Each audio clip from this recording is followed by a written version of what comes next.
Hello, welcome to Kellogg Public Library's virtual story time. My name is Sherry. The story I'm going to share with you today is Finding Winnie, the True Story of the World's Most Famous Bear by Lindsay Mattick, illustrated by Sophie Blackall.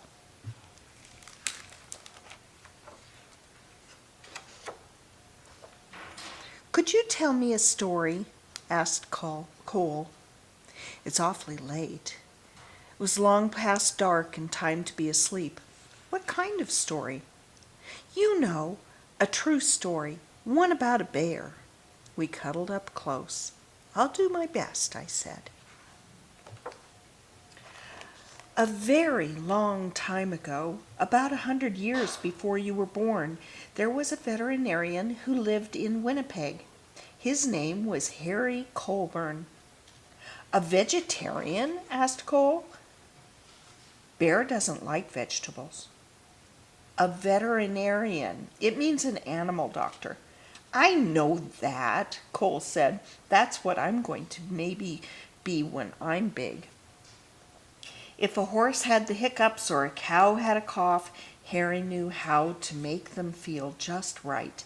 Harry's hands were never cold, even in Winnipeg, where winters are so frosty that icicles grow on the insides of your nose. That was just the kind of doctor he was. But a day came when Harry had to say goodbye to Winnipeg. There was a war far, far away, beyond the end of the country and on the other side of the ocean, and he was going to help. He would be caring for the soldiers' horses. Harry rode east on a train full of other soldiers. He leaned his head against the window, watching the land scroll by, wondering what it would be like to be so far from home. The train rolled right through dinner and over the sunset and around 10 o'clock and into a nap and out the next day until it stopped at a place called White River. Harry decided to stretch his legs. On the train platform was a man on a bench with a baby. A baby? Said Cole, annoyed. A baby bear. A cub. Harry stopped. It's not every day that you see a bear cub at a train station. That bear has lost its mother, he thought, and that man must be the trapper who got her. What do trappers do? Asked Cole. It's what trappers don't do. They don't raise bears. Raise them? You know, I said. Love them.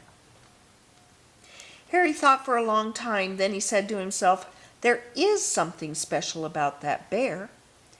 He felt inside his pockets and said, I shouldn't. He paced back and forth and said, I can't. Then his heart made up his mind, and he walked up to the trapper and said, I'll give you $20 for the bear. Is $20 a lot? Asked Cole. Back then? I said. Even more than a lot.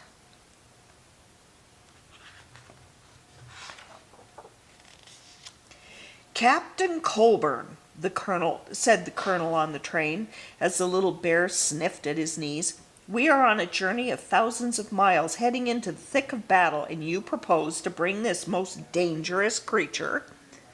Bear stood straight up on her hind legs as if to salute the colonel. The colonel stopped speaking at once, and then, in quite a different voice, he said, Oh, hello. The men of Harry's regiment squeezed by to have a look. I've decided to name her Winnipeg, Harry told them, so we'll never be far from home. Winnie, for short. They had a very long way to travel, and they had already gone 3 or 4 feet when Winnie grew hungry. What do bears eat? The men wondered. What don't they eat? Said Harry. Vegetables, Cole reminded me. Winnie ate vegetables, I said. She ate everything except onions.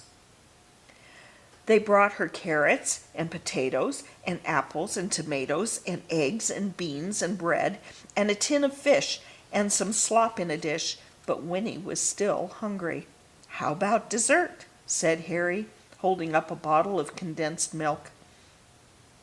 Taking the treat in her paws, Winnie lay on her back and hummed a happy song as she drank. The men roared. Harry and Winnie gathered with soldiers from all over Canada in the green fields of Valcartier. A whole city of tents had sprung up there. One was a hospital for horses where Harry went to work. Winnie was in the army now. Harry taught her to stand up straight and hold her head high and turn this way and that, just so. Soon she was assigned her own post. Even the colonel agreed that Winnie was a remarkable bear. She might have been the best navigator in the whole army. If you hid something, could she find it? She could. What if it was farther away and farther still? Remarkable, he cried. In the evenings, both of them were too tired to move. When Harry thought about Winnie and the voyage across the ocean, his head said, "I shouldn't." His head said, "I can't," but his heart made up his mind. Nobody had ever tried to float so many people and animals across the Atlantic Ocean before. 30 ships sailed together, carrying about 36,000 men and about 7,500 horses and about one bear, named Winnie.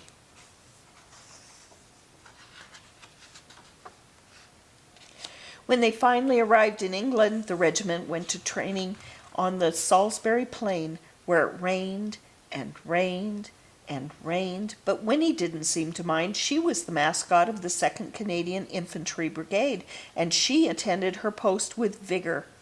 One day, Harry came running while she was doing her exercises in the tent.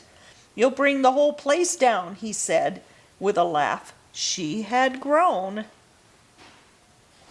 It was winter when the order came. The time had come to fight.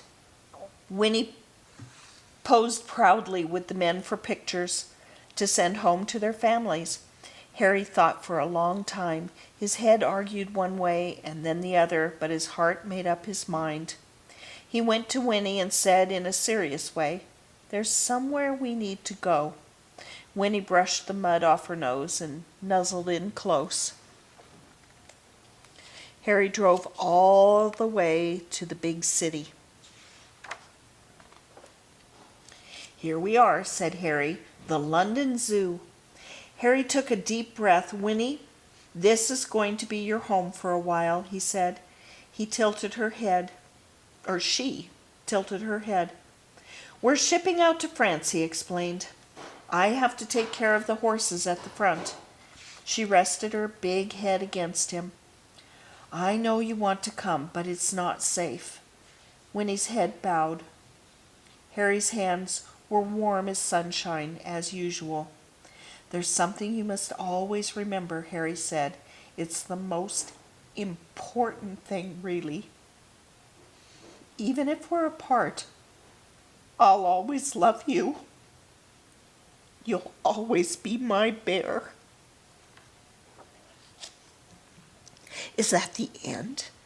"That's the end of Harry and Winnie's story," I said. "But I don't want it to be over," said Cole. "Sometimes," I said, "you have to let one story end so the next one can begin." "How do you know when that will happen?" "You don't," I said. "Which is why you should always carry on." Once upon a time, there was a little boy with a stuffed bear. He'd had his bear ever since he was a baby, but somehow the boy had never found the right name for him. He'd tried Teddy and Edward and even Big Bear. One day, the boy went to visit the London Zoo with his father, and there was a bear, a real bear, on the terraces there. Right away, the boy thought, "There is something special about that bear." Her name was Winnie. They became true friends. The boy was allowed to come right inside her enclosure to play. Once the boy found Winnie, he knew just what to call his stuffed bear. He named it Winnie the Pooh. And the boy was called Cole? Asked Cole. His name was Christopher Robin Milne. Christopher Robin would visit Winnie at the zoo, and then he would take his stuffed animal on all sorts of adventures in the wood behind his home. His father, Alan Alexander Milne, wrote books all about them. Harry's Winnie became Winnie the Pooh, and there has never been a more beloved bear. But what about Harry? Cole asked. When Harry visited Winnie at the zoo, he saw how happy she was. She was being raised. She was truly loved, and that was all he had ever wanted from the moment they met at the train station in White River. So after the war, Harry returned to Winnipeg in his life as an animal doctor. Before long, he was married and had a son named Fred, and Fred had a daughter named Lorene, and Lorene had a daughter named Lindsay, which is me. And then I had a son. When I saw you, I thought, there is something special about this boy. So I named you after your great-great-grandfather, Captain Harry Colburn. I named you Cole.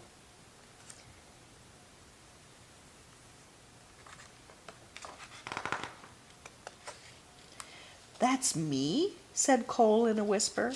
That's you. And that's Winnie? Yes, I said, that's Winnie. And it's all true? Sometimes the best stories are, I said. Cole's eyes grew big and he said nothing for a long time. Then he hugged his own bear close and let out a yawn that reached far away, and they both turned over and fell asleep. Now this says album, and in this album there are real pictures. This is Harry as a young soldier. Harry kept diaries throughout World War I. This was the diary from 1914, the first year of the war. The diary page from the day Harry found Winnie on August 24th, 1914, he wrote, "Bought bear, $20.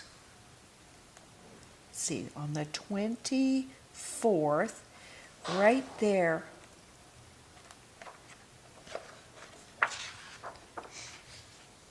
Three soldiers with Winnie at her post. Winnie and Harry have what appears to be a laugh and a snack. Harry and his fellow soldiers with their mascot, Winnie. There's Winnie right there. This picture of Winnie and Harry inspired the statue that now stands in Winnipeg and London. There's the statue in Winnipeg. It was unveiled in 1992. This photo was taken of Winnie and Christopher Robin in 1925 at the zoo after they became friends. Christopher Robin's father, A. Milne, watches them play from above. And you have to look very closely, but there's Christopher Robin's dad up there watching. This official animal record card shows that Winnie began her stay at the London Zoo on December 9th, 1914. Lindsay and Cole in 2013. We know there was something special about this boy. And that's the end of that true story. Thank you for listening.